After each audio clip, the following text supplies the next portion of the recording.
महायुतीत बंडखोरांचं आव्हान आहे, काय सांगतो? तुम्हाला एक गोष्ट सांगतो, कोणीही बंडखोरांना त्या ठिकाणी निवडून देणार नाही. लोक महायुतीच्या पाठीशी आहेत, बंडखोरांना कोणी निवडून देणार नाही. परंतु त्यांच्या दर्जाचा प्रश्न आहे. काही थर्ड पार्टी ऑडिट करून काही जबाबदारी निश्चित होईल का साहेब? अशा प्रकारे जर कुठे दर्जाचा प्रश्न असेल तर त्याची सुधारणा निश्चित केली जाईल. पण केवळ आरोपाकरता आरोप असतील तर मात्र त्याच्याकडे लक्ष दिलं जाणार नाही. पण इथं घराणेशाहीचं दिसून येते. अनेक उमेदवार जे आहेत नेत्यांच्याच घरातले स्वतः म्हटले होते. असं आहे की महाराष्ट्रात भारतीय जनता पक्षाने एक पॉलिसी ठेवली होती.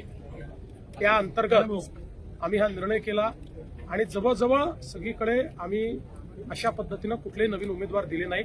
एक दोन ठिकाणी अपवाद झाले, कारण त्या ठिकाणी फॉर्म भरून टाकले होते आणि मग दुसरा वेळेवर अल्टरनेट उमेदवार आम्हाला आणता आला नाही. असं केवळ 2च ठिकाणी घडलेलं आहे, बाकी ठिकाणी आम्ही हे केलेलं नाही. सांगण्यात आलं की जळगावचं सिंगापूर होणार आहे, मात्र आपण जवळच्या शिरपूरची बरोबरी करू शकलो नाही. जळगाव शहरातील जी उपनगर आहेत त्यांची जी परिस्थिती आहे ती आजही जैसे आहे. मला एक सांगतो, मी सिंगापूर वगैरे कधी म्हणत नाही. आपलं जळगाव हे आपलं जळगाव आहे, आपली संस्कृती वेगळी आहे. जे काही घडलं जळगावमध्ये ते आमच्या काळातच घडलंय आणि पुढच्या 5 वर्षामध्ये विकसित जळगाव आपल्याला करायचं. की तुम्हाला वीर सावरकरांचे विचार पटत नसतील तर तुम्ही लांब राहा किंवा तुमच्या शहराचा विचार पण मला असं वाटतं की सावरकरांचे, वीर सावरकरांचे विचार हे अजितदादांनी त्याचा विरोध करण्याचं कारण नाही. त्यांनी कधी केलंही नाही. म्हणजे मला माहिती नाही त्यांनी केलं असेल तर, आजपर्यंत तरी मी बघितलं नाही.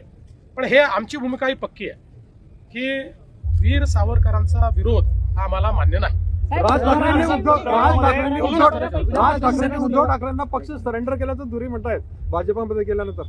असं आहे, आता ते त्या पक्षामध्ये होते त्यामुळे त्यांना त्या पक्षातलं जास्त माहिती आहे. ते शेवटी काही ना काही नाराजी असेल म्हणूनच आमच्याकडे आले की नाही. त्यामुळे ती जी त्यांची भावना आहे ती अनेक लोकांची भावना आहे. एक सांगतो, त्यांच्या युतीमध्ये सर्वात जास्त नुकसान हे राज ठाकरेंचं होणार.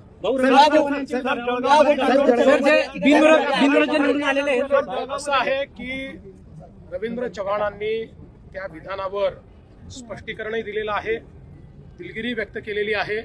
त्यांनी हे स्पष्टपणे सांगितलंय की मी फक्त रेकॉर्ड बद्दल बोलत होतो की नवीन रेकॉर्ड तयार करा, बाकी विलासरावांच्या बद्दल या महाराष्ट्रात पक्षविरहित सर्वांना आदर आहे. त्यामुळे विलासरावांच्या स्मृती कोणी पुसणार नाही, कोणी पुसू शकत नाही. आम्हाला सगळ्यांना आदर आहे.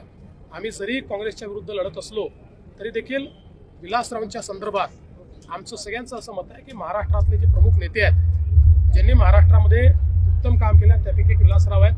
आणि हे स्पष्टीकरण रवींद्र चव्हाण साहेबांनी दिलेलं आहे. आणि याच्या पुढे जाऊन कोणीही निवडणुकीच्या काळात दिलगिरी व्यक्त करत नाही, पण त्यांनी दिलगिरी व्यक्त केली आहे कारण त्यांच्या वक्तव्याचा चुकीचा अर्थ निघाला.